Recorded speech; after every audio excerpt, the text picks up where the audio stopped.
Olá, pessoal. E aí, tudo bem? Vamos lá dar continuidade à segunda parte da nossa aula de anticoncepcionais e ocitócitos, certo?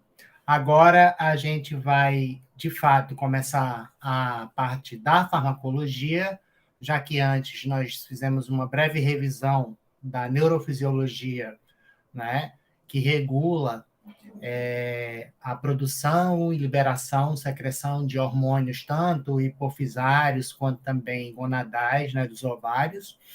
E essa neurofisiologia ela é muito importante porque o mecanismo de ação dos contraceptivos hormonais, principalmente os combinados e os que são compostos por apenas um componente progestagênico, no caso, né, o progestina, eles agem justamente nessas vias.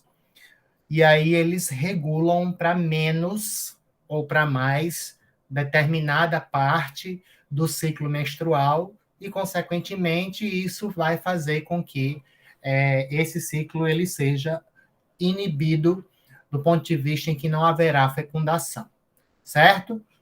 E aí, para a gente começar, a gente precisa falar um pouco sobre a contracepção e como que ela é feita farmacologicamente. Então, os anticoncepcionais nada mais, nada menos são do que hormônios ou também ou análogos hormonais. E é muito legal a gente falar que o desenvolvimento desses medicamentos, desses fármacos, né, que previnem a gravidez, né, e não somente para isso, eles têm outras funções também, outras utilidades clínicas, mas o desenvolvimento dos contraceptivos seguros e eficazes para mulheres revolucionou as práticas sexuais. E aí existem duas classes de anticoncepcionais orais que são amplamente utilizadas, né? Ou seja, são as combinações de estrogênio e progesterona, ou componente progestageno, certo? Estrogênio, progestageno. Mas existem também os anticoncepcionais que são compostos apenas pelo componente progestagênico, ou seja, não tem estrogênio. E a gente vai falar sobre esse tipo de anticoncepcional que conhecemos como, por exemplo, as mini-pílulas, né? E aí, pessoal, em relação aos contraceptivos combinados, né, que são compostos por associação entre estrogênio e progestágeno, esses hormônios, quando administrados numa paciente, eles têm efeito sinérgico em termos o que eu posso dizer? Que eles vão agir sinergicamente para inibir a fecundação. E, na verdade, nem a fecundação, e sim a gravidez, né? A fase de nidação, por exemplo, que é a implantação do óvulo fecundado lá no endométrio. E aí, existem combinações de estrogênio e progestágeno que suprimem a secreção do hormônio liberador de gonadotropina. Consequentemente, se esse hormônio, como a gente viu, ele tem uma supressão na sua liberação pelas células do hipotálamo, o que é que vai acontecer? Ele não vai ativar seus receptores lá nos gonadotropos, e aí vai haver também supressão na liberação de hormônio luteinizante e hormônio folículo estimulante, ou seja, de LH e de FSH. E, consequentemente, o desenvolvimento folicular será inibido e isso vai inibir a ovulação, tá? Gente, a combinação de um estrógeno e um progestágeno constitui o método mais potente conhecido, né, para a supressão da secreção, tanto do hormônio liberador de gonadotrofina, ou GnRH, quanto do luteinizante, quanto do folículo estimulante, certo? É também importante a gente falar que a coadministração, ou a combinação, como eu falei para vocês agora há pouco, de estrogênio e progestágeno, né? Ou progesterona sintética, progestinas, né? Também pode inibir a gravidez por vários mecanismos secundários, não somente por ações lá na hipófise, no hipotálamo, não. Por exemplo, um componente progestagênico, ou a progestina, junto com o estrogênio, eles podem incluir alterações ou induzir alterações, por exemplo, no movimento tubário da tuba uterina, e isso vai dificultar na tuba uterina, por exemplo, a fecundação do óvulo, a recepção do óvulo, do espermatozoide pelo óvulo, a receptividade endometrial e a secreção de muco cervical, certo? Então, essas últimas ações, principalmente em conjunto, elas poderiam inibir, por exemplo, o transporte apropriado de óvulo e espermatozoide, mesmo se tivesse ocorrido ovulação. Ou seja, houve a fase folicular, houve a fase luteinizante, né? Ou seja, a ovulação, mas mesmo que essas fases tenham ocorrido, se o peristaltismo tubário, a receptividade endometrial e as secreções de muco cervical forem suprimidas ou inibidas, os contraceptivos orais combinados, eles terão eficácia. E é isso em conjunto que é o principal componente responsável que explica a eficácia de mais de 95% dessas substâncias, ou seja, dos anticoncepcionais, eles são mais de 95% eficazes contra, por exemplo, ou para prevenção de uma gravidez indesejável, vamos dizer assim, né? Então, pessoal, quando a gente começa a falar sobre contraceptivos combinados, né, associação entre estrogênio e progestagênio, né, ou progestágeno, é muito importante a gente falar que os estrógenos, né, que sejam eles derivados do estradiol ou análogos do estradiol, do estrogênio que é produzido e liberado pelos ovários, né, gonadais, no caso. Esses estrogênios eles são utilizados nos contraceptivos ou nos anticoncepcionais combinados e consistem em, por exemplo, etinilestradiol. O etinilestradiol, gente, ele tem, na verdade, ele é muito bem aceito na farmacologia, né, e na clínica, na ginecologia, na obstetrícia, principalmente pelo fato dele ser muito bem absorvido. Ele tem uma absorção muito, como é que eu posso dizer, uma taxa de absorção muito alta. E aí isso vai influenciar positivamente na biodisponibilidade do etinilestradiol, né? E aí esses contraceptivos combinados consistem, por exemplo, em etinil-estradiol, geralmente é o etinil, que é o componente estrogênico, com mestranol, por exemplo, né? Então, o uso de estrógenos sem oposição, por exemplo, se você usar um estrógeno mais um outro estrógeno, e não combinar um estrogênio mais uma progesterona ou uma progestina, isso pode ser ruim.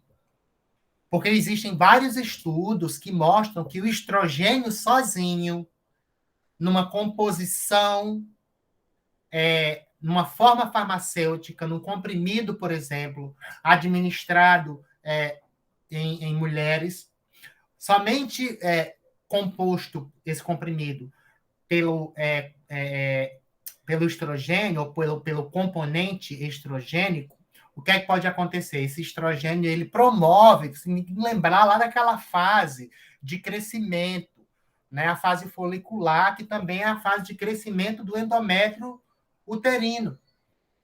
E quem é que estimula nessa fase o crescimento? O próprio estrogênio.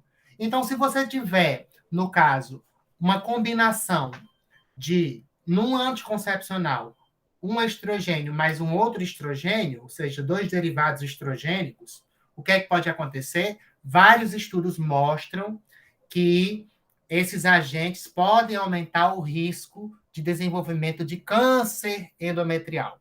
Então, por isso que os anticoncepcionais, eles são compostos, né, em decorrência desse achado. O estrogênio, por exemplo, é sempre administrado de forma combinada ou concomitantemente, simultaneamente, em preparações, em formulações de anticoncepcionais, com um progestágeno, com a progesterona, com um análogo ou derivado da progesterona, isso com o objetivo lógico de inibir, de limitar a extensão do crescimento endometrial e, lógico, de reduzir o risco de desenvolvimento de câncer endometrial.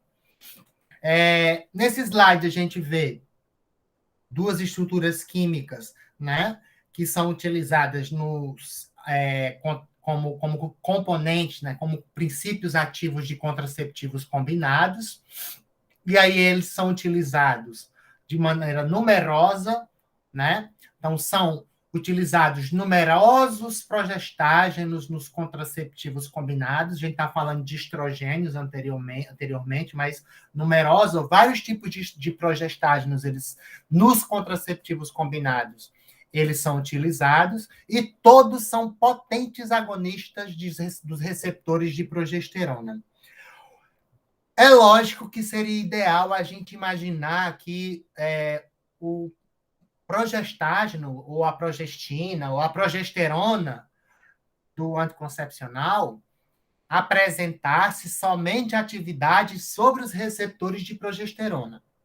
Mas isso não como é que eu posso dizer? Eu não vou dizer que é verídico, porque é verídico, mas eu diria que não é viável falar que isso é uma característica, essa é uma característica de todos os componentes progestagênicos dos contraceptivos combinados. Não, porque alguns deles, se eu não acho que é até melhor falar, quase todos os progestágenos atualmente disponíveis na clínica também têm alguma reatividade cruzada androgênica, ou seja, pode ativar receptor de testosterona. E aí vai fazer o quê?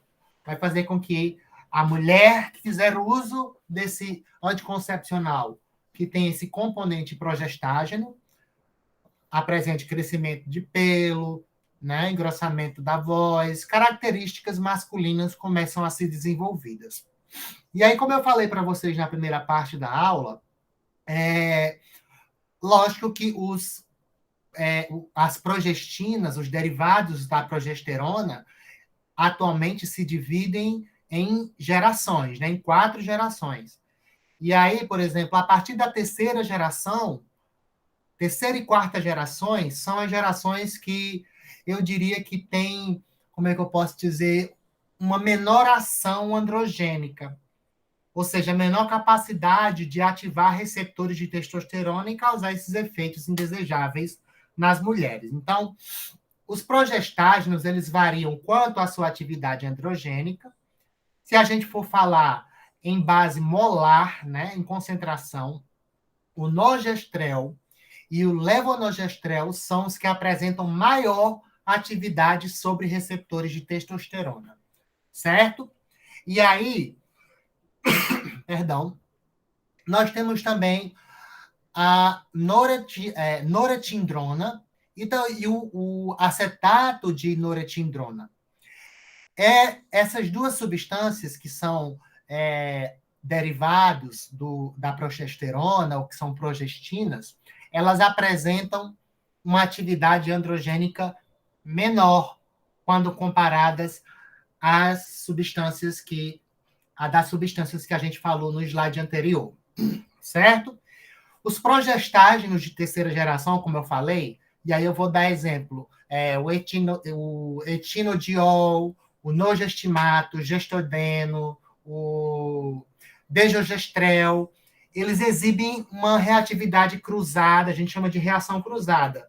O que é isso? É a capacidade de ativar dois receptores hormonais distintos, o receptor de progesterona e o receptor de testosterona. E essa reatividade cruzada desses progestágenos de terceira geração ainda é menor, certo? Uma outra peculiaridade importante de se falar é que existe uma substância chamada de drospirenona. Ele é uma progesterona sintética, certo? Que também exibe atividade sobre receptores de testosterona. Mas é muito legal, gente, a gente lembrar, não, a gente falar, ressaltar que a drospirenona, ela atua como antagonista de receptor de testosterona e não como agonista. Então, ela é uma substância que ativa receptor de estrogênio e bloqueia receptor de testosterona. Então, a drospirenona, ela tem uma atividade, como é que se diz, androgênica, praticamente nula. E aí, a mulher que fizer uso de um anticoncepcional composto por um componente estrogênio e a drospirenona, vai se beneficiar, lógico, por conta da baixa ou da quase nula probabilidade de reações adversas, como crescimento de pelo, engrossamento da voz, características masculinas se desenvolvendo em decorrência do uso do anticoncepcional. Tá? É importante a gente falar que as formulações de anticoncepcionais orais combinados incluem esquemas hormonais que são monofásicos e trifásicos. Existia, até pouco tempo também, uma preparação de 2 estágios, ou seja, bifásica, e essas preparações elas variam de acordo com o quê? De acordo com a quantidade de estrogênio ou de progesterona presente em cada comprimido da cartela, que vai ser utilizado, né, cada um, em um dia específico do ciclo menstrual. Considerando um ciclo de 28 dias, não é? A gente pode dizer o seguinte, que os esquemas clássicos de anticoncepcionais orais combinados consistem na administração de comprimidos durante 21 dias, ou seja, comprimidos esses que têm estrogênio e progesterona, seguidos de 7 dias de pílula placebo, ou seja, pílula sem nada. E aí, esses 7 dias de placebo, ou seja, de farinha no comprimido, promove o que é a descamação do endométrio. Então, por isso que mulheres que fazem uso de anticoncepcionais hormonais combinados, que sejam eles monofásicos ou trifásicos, né, em algum momento do ciclo menstrual, elas vão ter sangramento, elas vão menstruar, porque existe esse período de 7 dias que a gente está observando aqui na preparação monofásica, na preparação trifásica. A preparação bifásica também tinha, né, esses comprimidos placebo. Entretanto, a preparação bifásica ela saiu de linha por conta de características e levam em consideração principalmente que olhem só, no início, né, do ciclo, a primeira metade e a metade da segunda metade do ciclo menstrual, né, da mulher, vocês observem que tem uma baixa concentração de progesterona, né? E aí tem uma alta concentração de estrogênio. E a gente lembra que o estrogênio, quando administrado sozinho ou em combinação no anticoncepcional, ele pode causar crescimento exacerbado do endométrio e, consequentemente, isso pode evoluir para um câncer. Então, por isso que essas preparações bifásicas, elas foram retiradas, elas não são mais utilizadas, porque o componente progestagênico no início do ciclo, até a segunda metade, a primeira metade da segunda metade do ciclo menstrual, né? Aproximadamente até o 12º dia, ou 13º dia, 14º dia do ciclo menstrual, que a mulher está fazendo uso do anticoncepcional, os níveis de progestina são muito baixos na preparação bifásica e o de estrogênio maior. E isso pode ocasionar o crescimento indesejável do miométrio, do endométrio, e, consequentemente, trazer, né, efeitos adversos, como a gente falou anteriormente, se essa mulher fizer uso prolongado, a exemplo do câncer, né, endometrial. Tá? Então, a preparação padrão, ou a formulação padrão utilizada pela maioria das mulheres consiste em doses constantes de quê? De estrogênio e progestágeno, ou seja, de estrogênio e progesterona. E essa é a preparação monofásica, onde durante todo o ciclo menstrual a mulher ela vai fazer a utilização de um comprimido, na verdade, de 28 comprimidos, vamos dizer assim, sendo que desses 28, 7 são placebo e 21 tem estrogênio e progesterona. E aí a gente diz que essa formulação é uma formulação monofásica, porque a quantidade de estrogênio e de progesterona nesses 21 comprimidos é igual. A concentração, na verdade, a concentração não, a quantidade, a dose, né?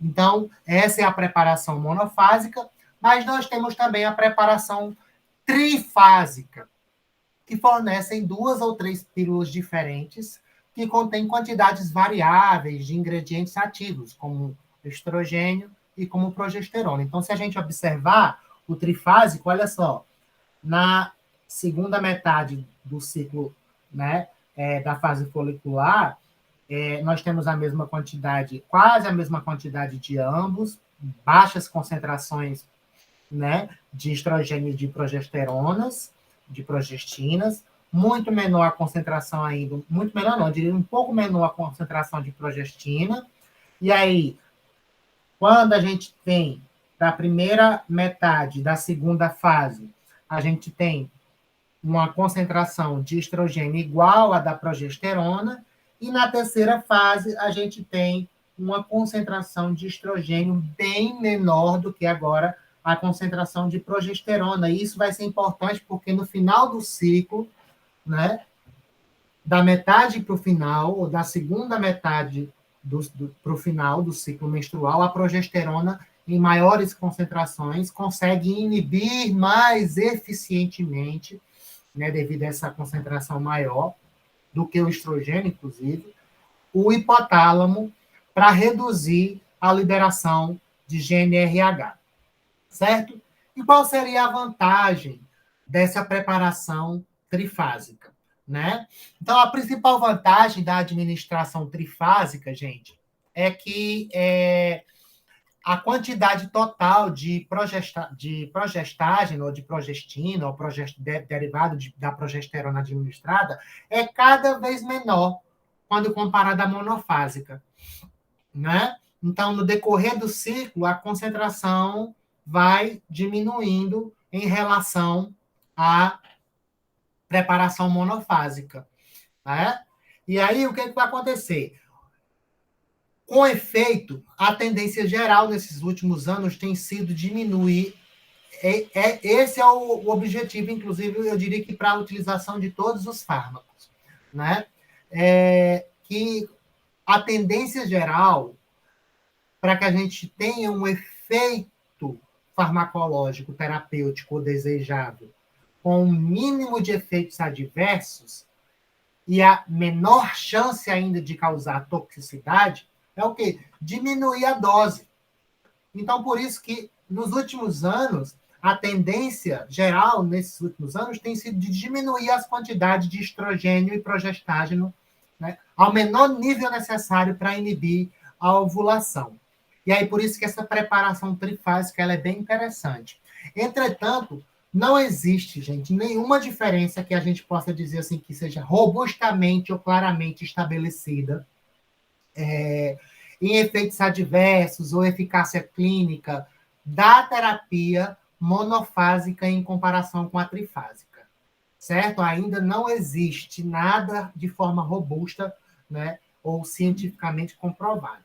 Em geral, o que se prefere é a menor dose eficaz, por exemplo, de etilestradiol, que é o componente estrogênico, uma vez que se acredita que o estrógeno em baixa dose tem quantidade ou tem capacidade de reduzir o risco de trombose venosa profunda, principalmente em mulheres acima de 35 anos ou de 35 anos com 35 anos a mais que são fumantes.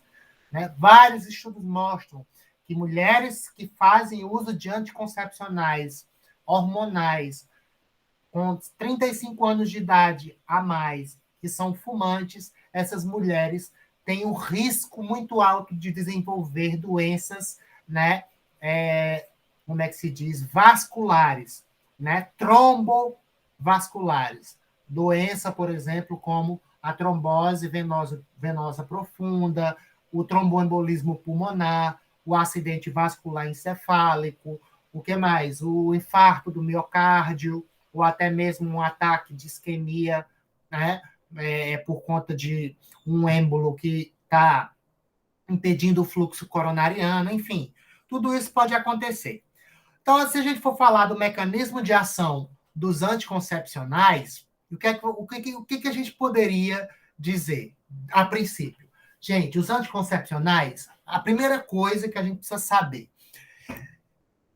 estrogênio e progesterona, né? São derivados. A gente viu na fisiologia, na neurofisiologia, lá na primeira parte da aula, que o estrogênio ele atua fazendo o quê? Uma retroalimentação negativa lá na hipófise. E que a progesterona faz feedback negativo, ou negativo ou positivo. Na verdade, o estrogênio pode fazer negativo ou positivo dependendo do momento do ciclo, e a progesterona inibe o hipotálamo e, consequentemente, a progesterona diminui os pulsos, né, de GNRH,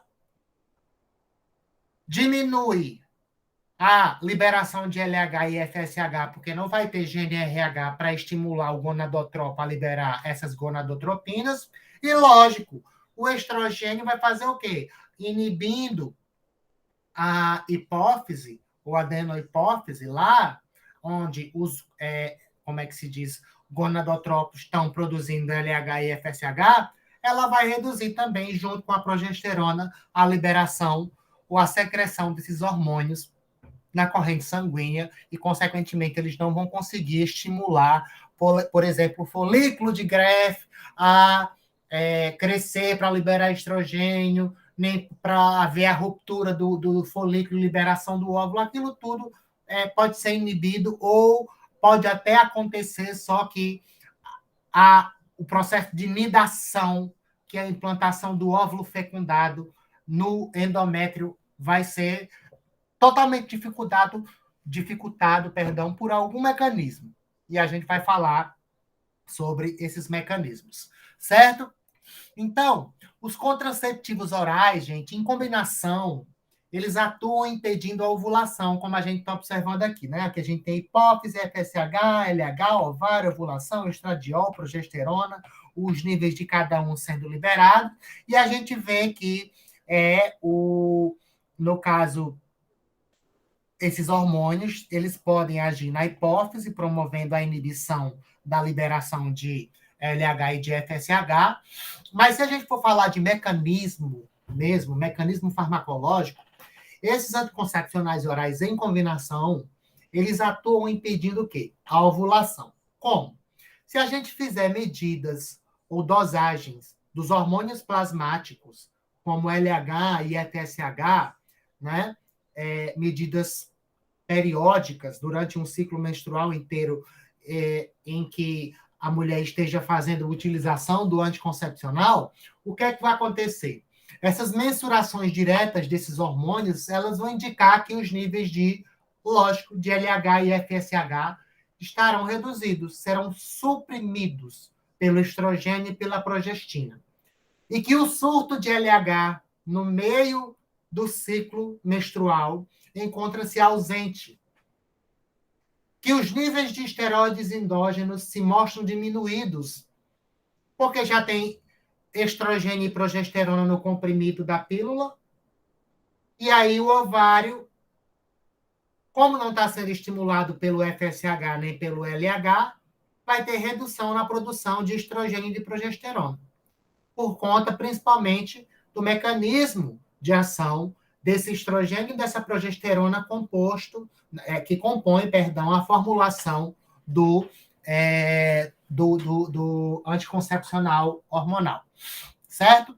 Então, embora seja possível a gente demonstrar que qualquer um dos componentes isolados, como estrogênio ou progesterona, pode, em algumas situações, ou certas situações, digamos assim, exercer efeitos, como é que eu posso dizer, de forma sinérgica, exercer esses efeitos, perdão, isoladamente, é o que eu falei para vocês anteriormente. Quando a gente combina um com o outro, essa combinação reduz de forma sinérgica, ou seja, mais do que o que a gente esperaria, ou seja, é muito mais eficaz combinar o estrogênio com a progesterona no anticoncepcional, e aí isso vai reduzir de forma sinérgica os níveis plasmáticos de LH e de FSH, e, lógico, suprimindo a ovulação de modo muito mais consistente. E aí, tendo em vista essas múltiplas ações dos estrogênios, das progesteronas, sobre o eixo hipotálamo, hipofisário e ovariano, durante todo o ciclo menstrual, vários efeitos provavelmente contribuem, gente, para o bloqueio da ovulação. Se a gente for levar em consideração as ações hipotalâmicas, por exemplo, dos esteroides, como a progestina ou progesterona, elas têm importante papel no mecanismo de ação dos contraceptivos orais. Por exemplo, a progesterona diminui a frequência de pulsos de GNRH. E aí, como uma frequência adequada de pulso de LH é essencial para a ovulação, se a gente tem inibição dessa frequência de pulso de GNRH, a frequência de pulso de LH também vai reduzir, e aí esse efeito da progesterona desempenha um papel muito importante na ação contraceptiva desses agentes, certo? É lógico que a gente também tem que falar que existe a probabilidade de, por exemplo, os efeitos hipofisários múltiplos do estrogênio e da progesterona, né, sinérgicos, contribuam para a ação contraceptiva oral, lógico. Como eu falei para vocês, um fazendo uma coisa e o outro fazendo outra, potencializando de maneira sinérgica o efeito final, que vai ser muito maior do que o que a gente esperaria caso essa utilização fosse só de estrogênio no anticoncepcional ou só de progesterona. Então,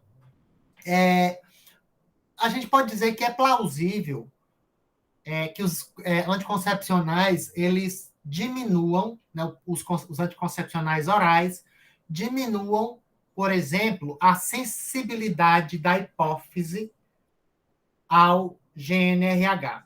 Por quê?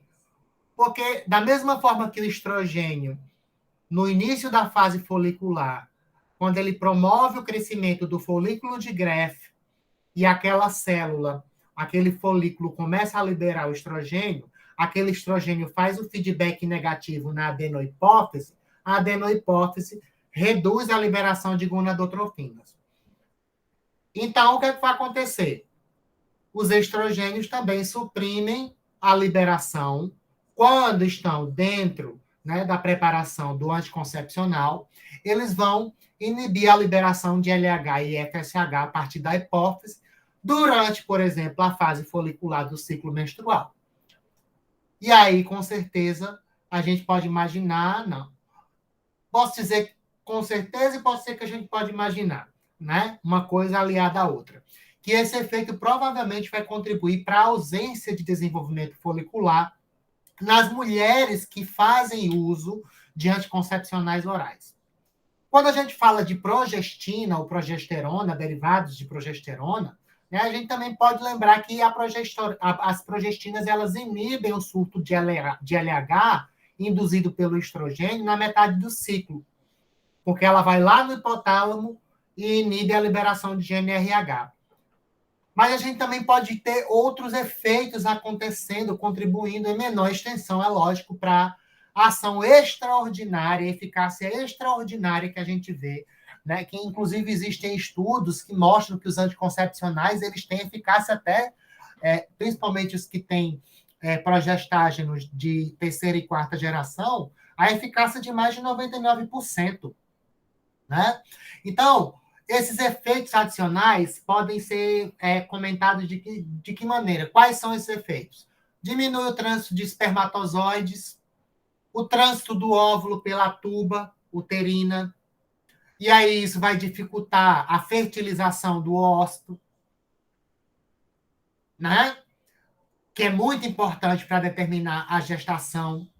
Os esteroides provavelmente podem também afetar, além desse transporte da tuba uterina no colo do útero, os efeitos da progesterona, dos derivados da progesterona ou progestina, também podem resultar, por exemplo, no muco mais espesso. E esse muco mais espesso vai dificultar a penetração dos espermatozoides como é que se diz? Até chegar lá na tuba uterina para haver a fecundação. Certo? No endométrio, como é que esse progestágeno e esse estrogênio pode agir? Eles podem contribuir para reduzir o quê? O estágio, né? Um estado não receptivo à implantação ou à anidação. É lógico que a gente também pode dizer que o bloqueio da ovulação por esses anticoncepcionais é tão eficaz que é difícil avaliar de maneira quantitativa quanto eles contribuem, esses efeitos, cada um deles sozinho, para o efeito global de inibição ou prevenção da gravidez. Certo? Então, além disso, a gente tem a contracepção que pode ser realizada com a mini pílula, que é uma preparação que tem composição apenas de progestágeno, de derivados da progesterona, não tem estrogênio. Né? A minipílula ela atua no endométrio, no muco cervical, e em algumas mulheres também diminui a ovulação em cerca de 40%. Mas os principais efeitos da minipílula, que é composta apenas de progestina ou de derivados da progesterona, são o quê?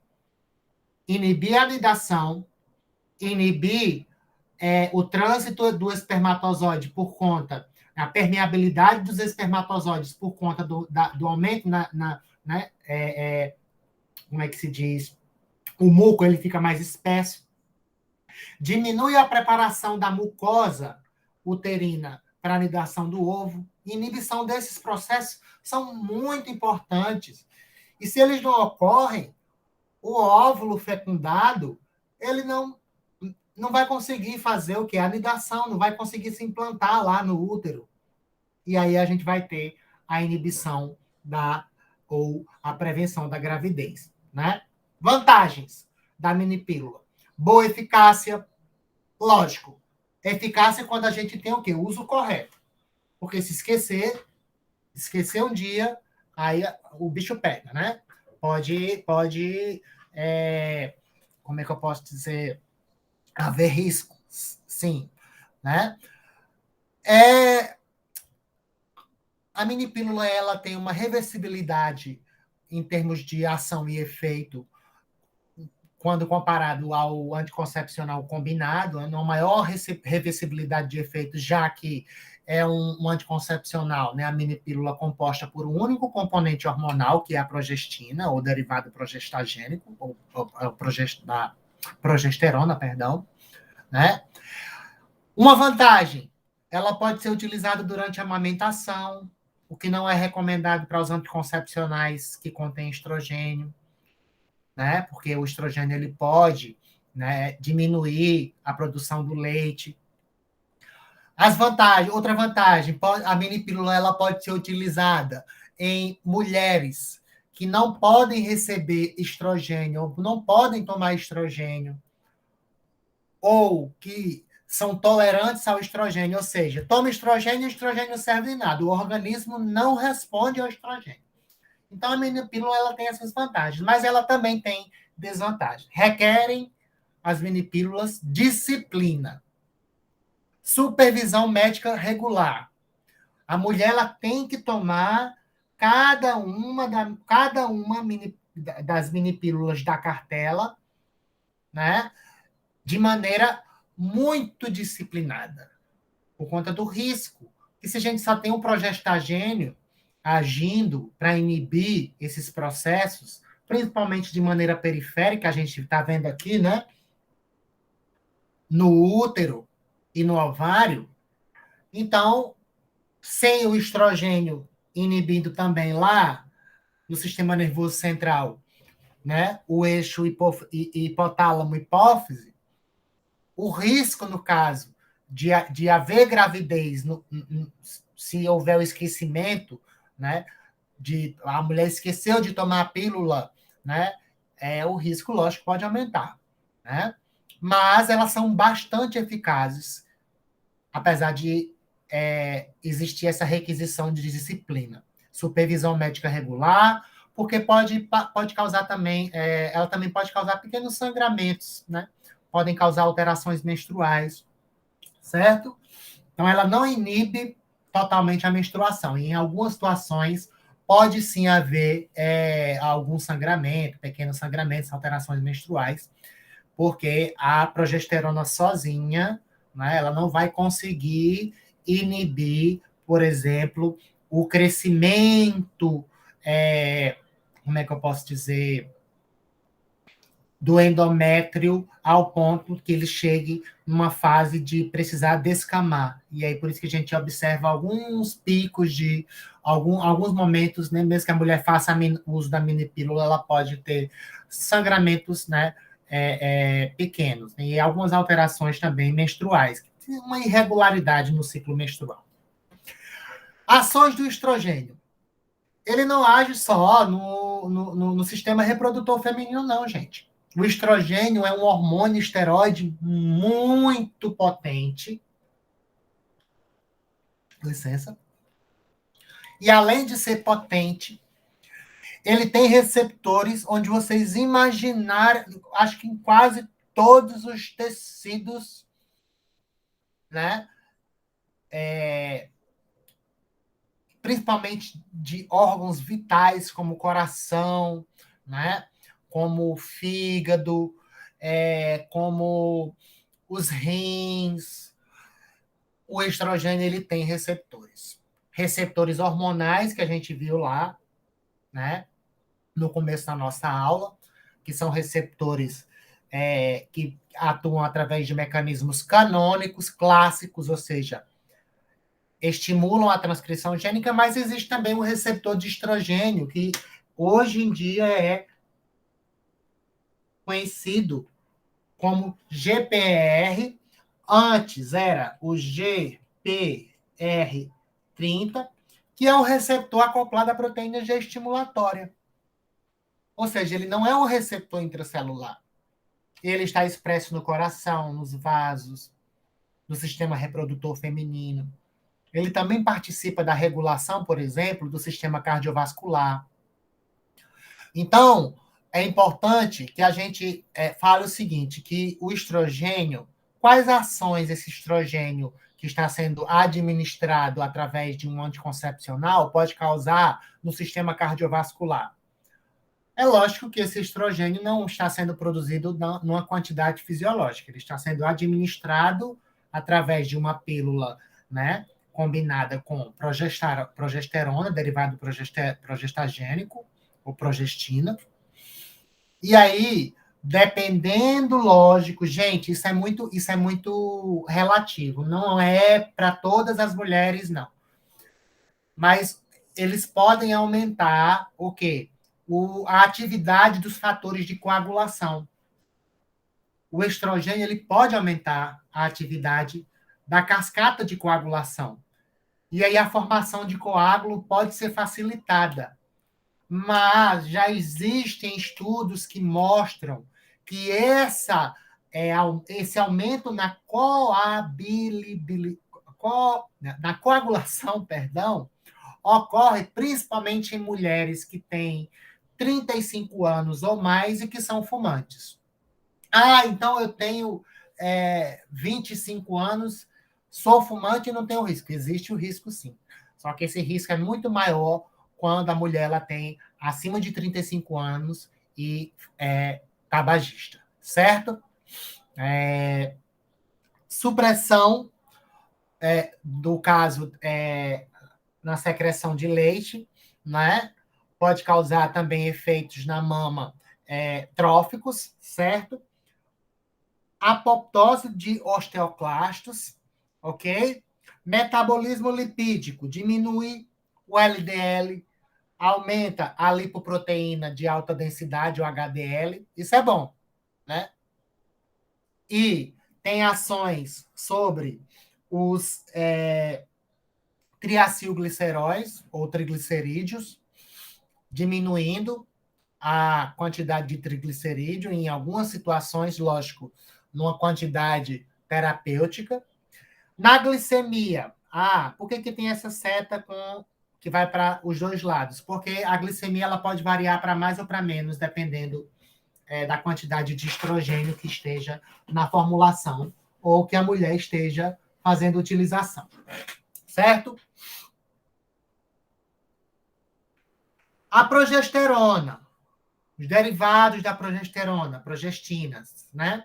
Podem diminuir o humor, a mulher ela pode ficar depressiva por uso crônico prolongado. Ao contrário do estrogênio, a progesterona ela aumenta os níveis da LDL. E isso é ruim, porque isso pode induzir a formação de placa de ateroma. Aumentar a glicemia, isso aqui, ó, pacientes diabéticas, ou podem até se tornar diabéticas, porque com o aumento da glicemia com o passar do tempo, a indução da liberação secundária ao aumento da glicemia, né? O pâncreas vai liberar insulina de maneira, como é que eu posso dizer, para tentar compensar esse aumento na glicemia, e aí pode chegar um tempo que os receptores de insulina eles sejam dessensibilizados e a paciente ela desenvolva diabetes tipo 2 por uso crônico. Pode acontecer? Pode. Tá? Então, por isso que é muito importante que a mulher não faça automedicação, não se automedique com anticoncepcional. Ela tem que fazer um acompanhamento com o ginecologista, que vai, lógico, prescrever o componente, a preparação, a formulação ideal para aquela paciente, de acordo com as suas características metabólicas, hormonais, né? E tudo mais, certo? Na mama, a progesterona ela tem um efeito promitótico do epitélio glandular mamário. Ela inibe o eixo neuroendócrino, isso a gente nem precisa falar, e no sistema reprodutor reduz a secreção, antagoniza as ações tróficas do estrogênio no endométrio. Tá? Como eu falei para vocês, as progestinas elas se classificam em 4 gerações. E essas gerações, elas assim se classificam tanto em função do tempo em que elas foram desenvolvidas, inventadas ou descobertas, mas principalmente por conta das ações sobre os receptores de testosterona. Então, a primeira geração tem uma ação sobre receptores de testosterona muito acentuada, enquanto que a segunda geração já diminui um pouco. Agora, os de terceira geração e os de quarta geração são os que têm menor atividade sobre os receptores de testosterona. Por exemplo, como eu falei para vocês, a ciproterona, né? E essa substância aqui, que é um análogo da espironolactona, a drospirenona, elas têm um efeito androgênico praticamente nulo ou antagônico, como, por exemplo, a ciproterona, que eu falei para vocês anteriormente. E aí, essas formulações de primeira, segunda, terceira, quarta geração, né, vão variar em relação aos componentes estrogênico e progestagênico, ou seja, por exemplo, a de primeira geração geralmente tem 150 microgramas de estrogênio mais o componente progestagênico, e isso vai variar se é monofásico ou se é trifásico. Segunda geração, 50 microgramas de etinil estradiol mais progestagênico, por exemplo, levonorgestrel, né? Tem um preço acessível, aproximadamente de 6 a 10 reais, né? Pacientes que necessitem de uma dose maior, essa segunda geração ela é mais acessível devido ao preço. Agora, quando a gente parte para uma terceira geração, olha o preço. 25, 30. Acho que hoje, né, a gente já pode encontrar talvez até mesmo próximo aos 40 reais, né? Essas combinações. De quarta geração, entre 40 e 60, hoje 70, 60, 70 reais, enfim. Como eu falei para vocês, a ciproterona, ela é um antagonista de receptores da testosterona, certo? E aí por isso que ela tem efeitos antiandrogênicos. As formulações, né, desses contraceptivos hormonais, elas podem ser orais, cartelas de 21 ou 24 comprimidos, injetável, adesivo, e existe também o anel vaginal. É muito importante a gente falar que os anticoncepcionais orais, eles não devem ser administrados em mulheres que com mais de 35 anos de idade que fumam, como eu falei para vocês. Visto que a administração desses contraceptivos pode, nessa população de mulheres, estar associada ao aumento na incidência de eventos cardiovasculares. Que tipo de eventos cardiovasculares esses contraceptivos podem induzir? Tromboembolismo, né, associado ao estrogênio, mas também a certos progestágenos, como o gestodênio, o desogestrel, certo? Infarto miocárdio, acidente vascular encefálico, hipertensão arterial sistêmica, certo? Tumor benigno, tumor hepático benigno, né?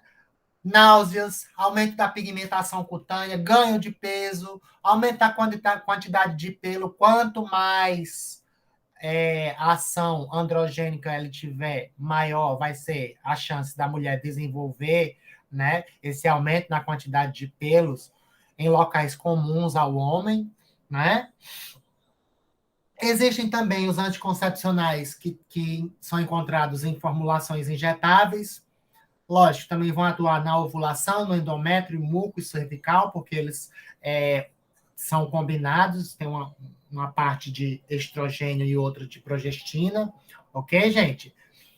Uso trimestral, por exemplo, progestágeno, acetato de medroxiprogesterona de depósito, né, bem parecido, por exemplo, com a benzetacil, que é a penicilina de depósito. Depois de uma dose de 150 miligramas, a ovulação ela é inibida durante pelo menos 14 semanas. Ó, e aí a dose trimestral intramuscular é aplicada até o 5º dia do ciclo menstrual. Ela tem uma liberação lenta, lógico, uma preparação de depósito, por conseguinte, se ela é de depósito, ela vai sendo liberada lentamente, da mesma forma como eu expliquei, né? Falei, na verdade, sobre a benzetacil. Essa preparação ela não é desejável para mulheres que planejam uma gravidez pouco depois da interrupção do tratamento. Pode ser que a mulher ela demore algum tempo para conseguir engravidar depois que ela faça a utilização dessa preparação injetável trimestral. Existe a mensal também, que é composta por progestágeno e estrógeno. Os implantes, que são cápsulas flexíveis e bastões de silicone contendo progestágeno, principalmente o etonogestrel, certo? Liberam cerca de 1/5 a 1/3 de esteroides em comparação aos anticoncepcionais hormonais orais, certo? Duram 2 a 4 anos, esses implantes, certo? Os baixos níveis de hormônio que esses implantes possuem exercem pouco efeito, por exemplo, sobre o metabolismo de LDL, HDL, né, sobre a glicose, sobre a pressão arterial, então por isso que é interessante. Mas existem desvantagens, né, que inclui a necessidade de inserção, tanto inserção e remoção cirúrgica dessas cápsulas, e ocorrência também devido às ações hormonais, né, de sangramento irregular ao invés de as menstruações previsíveis. Então, a mulher ela não consegue prever quando que ela vai menstruar, na maioria das vezes que ela faz esses implantes, né? Esse implante de bastão ele pode ser, por exemplo, inserido após um anestésico, né, naquela região, a partir de, por exemplo, se você contar 6 centímetros da prega do cotovelo. Aí ele é inserido, certo? Nessa região. Atuam na ovulação, no endométrio, no muco cervical também, certo? Quais são as vantagens? Baixos níveis de hormônios circulantes, poucos efeitos colaterais, como eu já falei, contracepção prolongada, comodidade e supervisão médica eventual, uso na amamentação, isso é muito importante também, né? A mulher ela pode ter relação sexual durante a amamentação com mais segurança, lógico, só que existem as desvantagens como a menorreia, demora, né? Ou imprevisibilidade, né? De quando que vai menstruar, dor de cabeça, aumento do peso, depressão, alteração do humor, nervosismo, acne. Não, mas não é isso tudo vai acontecer de uma vez só, não. Isso pode variar de mulher para mulher, de como é que se diz? Lógico, de quantidade de hormônio que está no implante, mas isso é bem variável.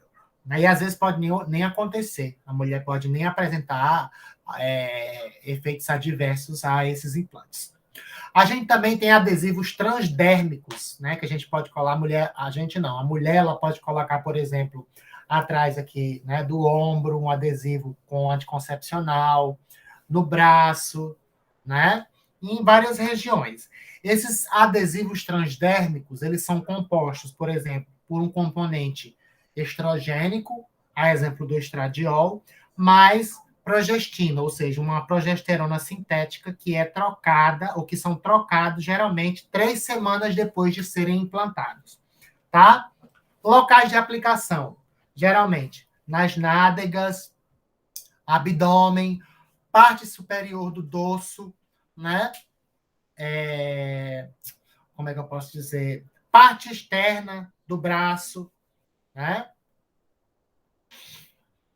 Esses adesivos transdérmicos, eles também, a gente pode dizer que eles têm uma eficácia igual à dos anticoncepcionais orais, certo? Eles, quando são na verdade, quando eles são, como é que se diz? Colocados na pele, eles entram em contato com a pele da mulher, eles vão liberar os hormônios na corrente sanguínea diretamente. Isso vai evitar os efeitos, né, de primeira passagem, né?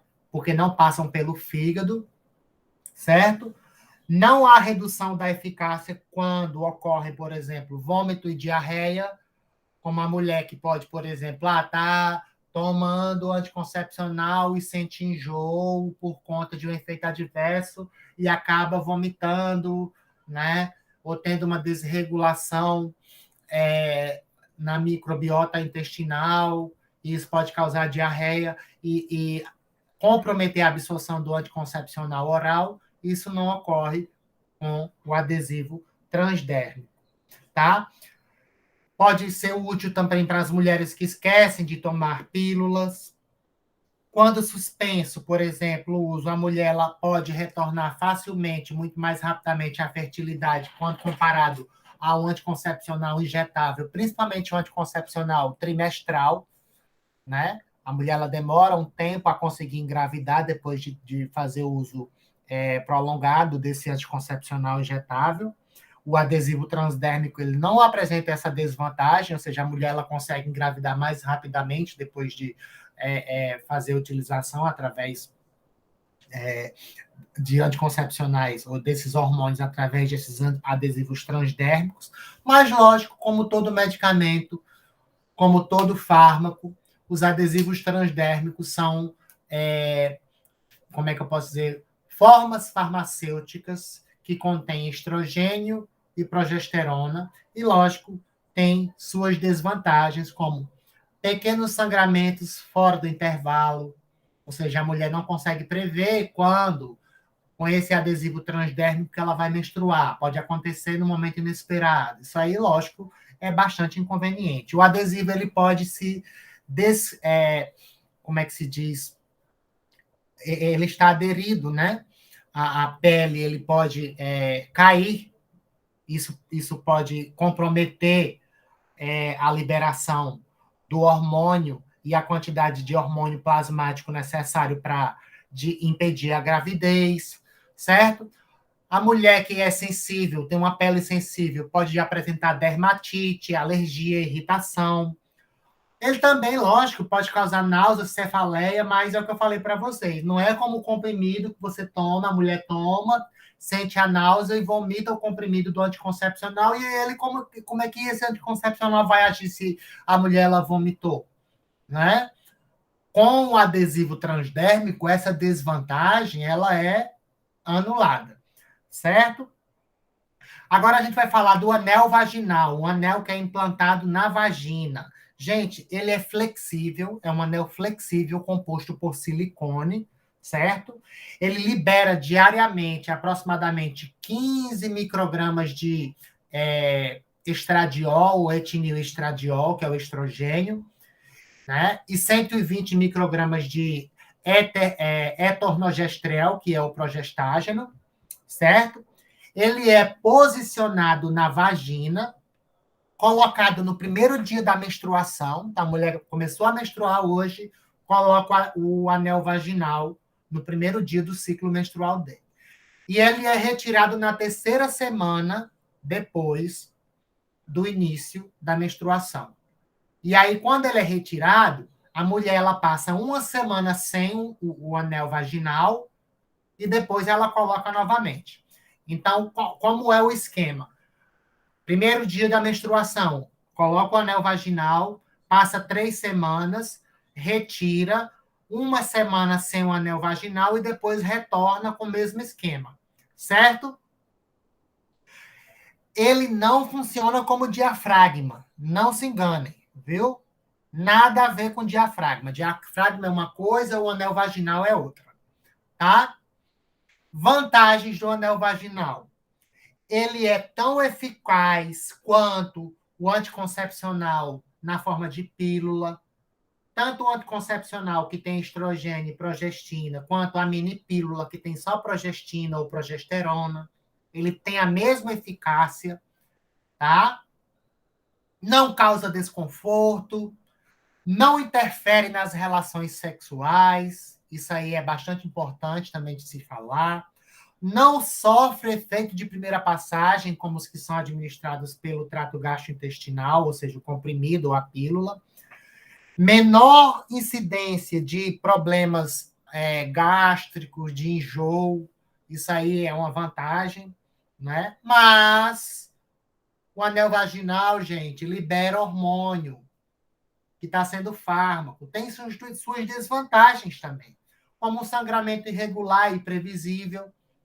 A mulher não sabe quando é que ela vai ter, por exemplo, um possível sangramento. Não protege contra doenças sexualmente transmissíveis, certo? Então, muito cuidado.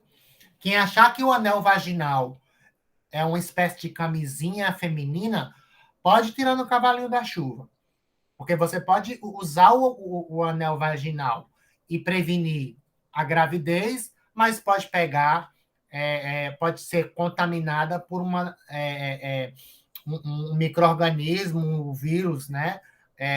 O HIV, por exemplo, uma bactéria, enfim, isso pode acontecer. Doenças sexualmente transmissíveis não são prevenidas com anel vaginal. Botem isso na cabeça, tá? Pode causar cefaleia, ou seja, dor de cabeça, ganho de peso, alteração do humor, isso tudo em consequência dos efeitos dos hormônios do estrogênio e da progesterona presente nessa preparação, no caso, nessa formulação que é o anel vaginal. Agora a gente vai falar da pílula do dia seguinte, ou da contracepção de emergência ou pós-coito, né?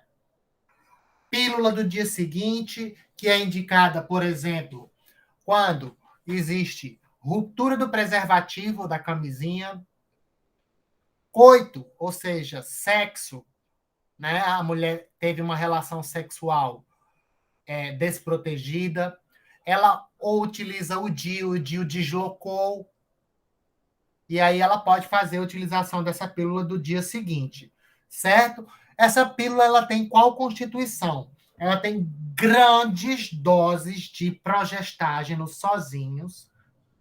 O levonorgestrel é o principal. Gente, é uma concentração muito alta, muito alta. E por isso que é perigoso. Ah, vou tomar. Ah, esqueci a camisinha hoje, vou tomar a pílula do dia seguinte. Gente, a concentração de progestagênico, de levonorgestrel, é muito alta. E os efeitos adversos, né? Inclusive até mesmo câncer, câncer de mama, endometrial, né? Efeitos na coagulação sanguínea que a gente acha que é promovido só pelo estrogênio, mas também pode ser promovido. Muita coisa pode acontecer de ruim. Então, por que não prevenir e remediar? Ah, não, eu usei a camisinha estourou. Tudo bem. Né? Tudo bem. Aí se explica, se justifica. Mas você ter em casa uma cartela de pílula do dia seguinte para ficar fazendo uso periódico, você pode ter certeza que daqui a alguns meses ou alguns anos isso vai te trazer consequências drásticas. Pode entrar em contato comigo aqui no meu canal do YouTube e colocar realmente, Alan, você falou, ó, isso aconteceu. Não usem de maneira desnecessária. Gente, quando o progestágeno presente na pílula do dia seguinte atua na ovulação, é lógico que ele vai impedir o quê? O fenômeno fisiológico de liberação do hormônio lá da hipófise, o LH, e, consequentemente, vai inibir a fertilização do óvulo. Vai inibir a nidação, vamos dizer assim, que o óvulo, mesmo que ele tenha sido fecundado, ele não consegue penetrar no endométrio e se implantar lá no útero. Então, por isso, ela vai, como é que se diz, atuar antes da ovulação, né? Quando ela atua, perdão, antes da ovulação, ela impede o aumento do LH, induzido pelo progestágeno, isso se ela for tomada antes da ovulação. Porque se for tomada depois do 14º dia do ciclo menstrual, aí outras coisas podem acontecer. Devem ser administrados dentro de 72 horas após a relação sexual que houve o evento, né, inesperado, né, ou que foi uma relação desprotegida. E a segunda dose, 12 horas após. Então, primeira dose, 72 horas. Segunda dose, 12 horas após. Certo, gente? Existem duas formulações. A primeira é o kit contraceptivo de emergência, que é composto por levonorgestrel e etilestradiol, altas concentrações, inibição brusca do processo de ovulação ou de fecundação, ou de nidação, implantação do óvulo lá no útero, ou levonorgestrel sozinho, certo? Não interrompe uma gravidez iniciada.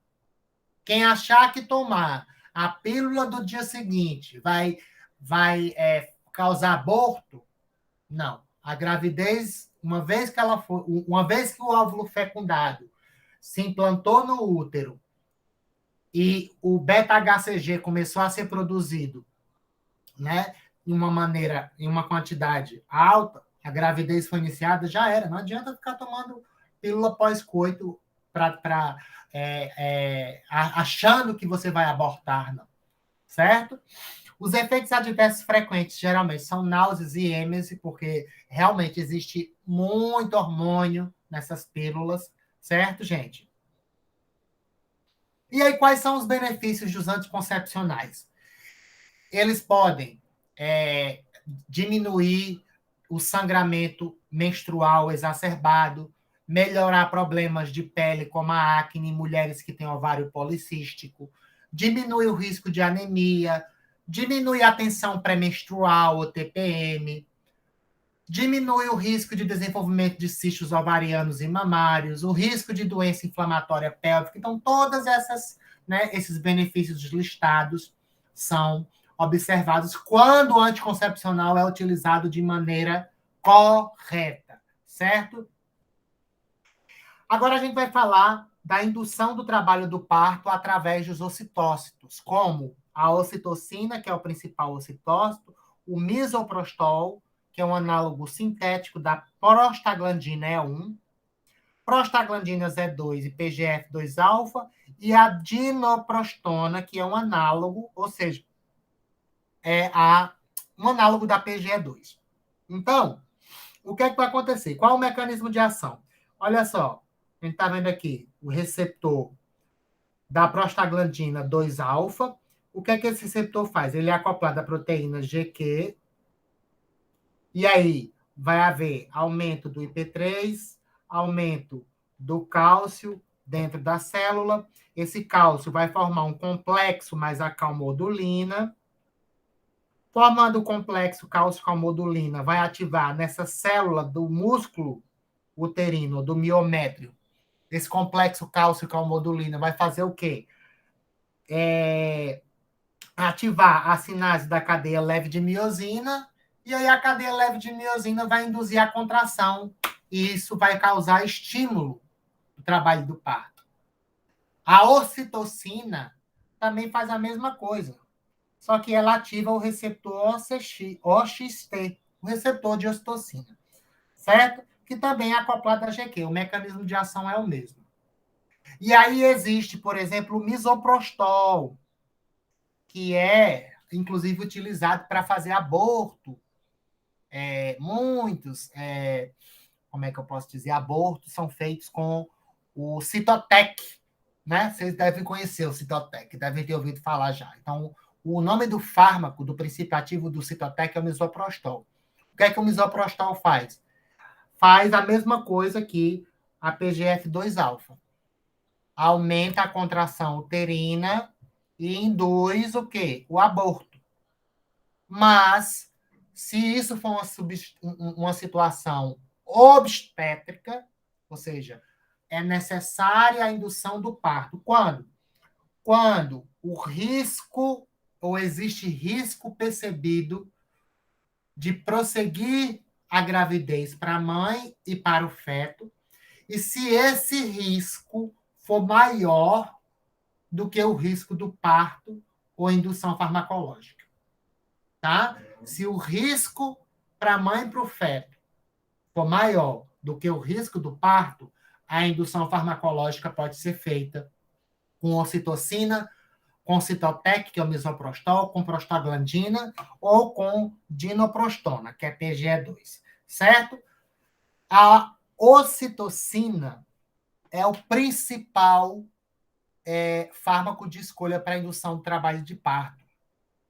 E aí, para essa finalidade, ela é administrada por infusão venosa, né, na veia da paciente. E em uma solução diluída, de preferência através de uma bomba de infusão. Geralmente, a dose de 6 miliunidades internacionais por minuto é iniciada, seguida de incrementos, de aumento, né, de titulação dessa dose. Quando necessário, até 40 MI, tá? MUI, perdão, por minutos. O que é que vai acontecer quando a ocitocina for administrada nessa mulher para induzir o parto? Ela vai estimular de maneira exacerbada a contração uterina, certo? Mas essa hiperestimulação ela deve ser evitada, ou seja, ela deve ser induzida até certo ponto, mas quando chegar no limite, ela não pode ultrapassar esse limite. Porque isso pode causar o quê? Paralisia geral do útero. O útero pode parar de funcionar, de contrair, certo? E aí, se isso acontecer por algum erro na dose que foi administrada,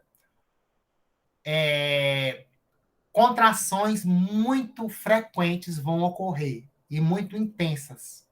Ou seja, por exemplo, mais de 5 contrações uterinas no intervalo de 10 minutos. A mulher vai sentir muita dor, inclusive. Certo? Ou pelo desenvolvimento de paralisia uterina, que a gente chama de tetania uterina. Então, a infusão da ocitocina ela deve ser descontinuada imediatamente. Certo?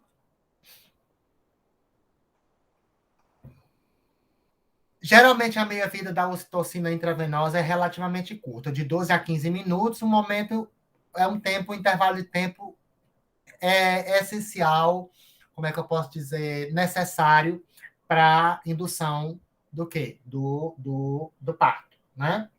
E aí os efeitos hiperestimuladores da ocitocina, eles vão se dissipar de maneira completa muito rapidamente quando a infusão contínua ela é descontinuada. Só que depois disso, ó, o que é que vai acontecer? Essa infusão ela pode ser reiniciada com metade da dose que estava sendo administrada, quando ocorreu, por exemplo, hiperestimulação e aumentada essa dose cautelosamente conforme a mulher for tolerando, certo? Por conta da semelhança estrutural com a vasopressina, a ocitocina em doses elevadas, ela vai ativar receptores de vasopressina 2 e ela pode causar efeitos antidiuréticos, causar edema, inclusive, diminuir a filtração e a secreção de água lá na urina, pelos rins, né? Particularmente, se os líquidos hipotônicos, por exemplo, soluções glicosadas, forem infundidos abundantemente, a intoxicação hídrica com a ocitocina pode resultar até em convulsões, coma e até mesmo morte, certo? Ela também pode causar vasodilatação. Já foram observados alguns eventos vasodilatadores promovidos pela ocitocina, principalmente quando ela tem uma administração numa dose elevada, certo? Mas, e aí, essa vasodilatação, geralmente, ela ocorre por quê? Porque no músculo liso, a ocitocina, ela contrai o músculo liso. Se esse músculo liso for um músculo liso vascular, vai haver ativação do barorreflexo, e o barorreflexo vai, devido ao aumento da pressão, estimular o sistema nervoso central a diminuir a pressão arterial, ou seja, diminuir a descarga adrenérgica que pode provocar hipotensão. Pode causar taquicardia reflexa depois dessa hipotensão, certo? A anestesia profunda pode exacerbar ainda mais o efeito hipotensivo da ocitocina, porque quando a ocitocina causa hipotensão depois da ativação do barorreflexo, essa hipotensão vai causar taquicardia reflexa. E é justamente a taquicardia reflexa que aumenta, por exemplo, o débito cardíaco e a pressão arterial. Só que se você fizer o uso de um anestésico causando anestesia profunda junto com a ocitocina, em doses elevadas, essa anestesia profunda pode inibir essa taquicardia reflexa. E aí, o efeito hipotensivo da ocitocina pode ser exacerbado, isso pode levar até uma situação de choque e morte. Tá? Aqui a gente tem um fluxograma do protocolo de indução do parto, que é utilizado no Hospital das Clínicas de Porto Alegre, né? Indução do parto através de deslocamento digital de membranas, certo? Esse índice de Bichot, né, parece ser a melhor forma de avaliar o colo uterino e predizer a probabilidade de indução e resultar em um parto vaginal. E aí, se ele for menor do que 4 e a mulher tiver feito uma cesariana prévia. Se tiver havido ruptura da bolsa, pode usar a ocitocina, né? Com a bolsa íntegra, cesariana prévia, ou vai fazer uma sonda Foley ou ocitocina, certo? Então, olhem só, misoprostol pode ser utilizado, ocitocina, misoprostol, ocitocina, ocitocina. Cadê?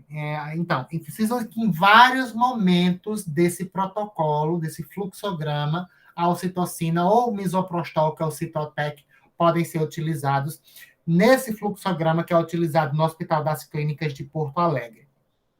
Aqui a gente tem um regime de administração, ou seja, as doses de ocitocina que geralmente são utilizadas para induzir o trabalho do parto, quando necessário.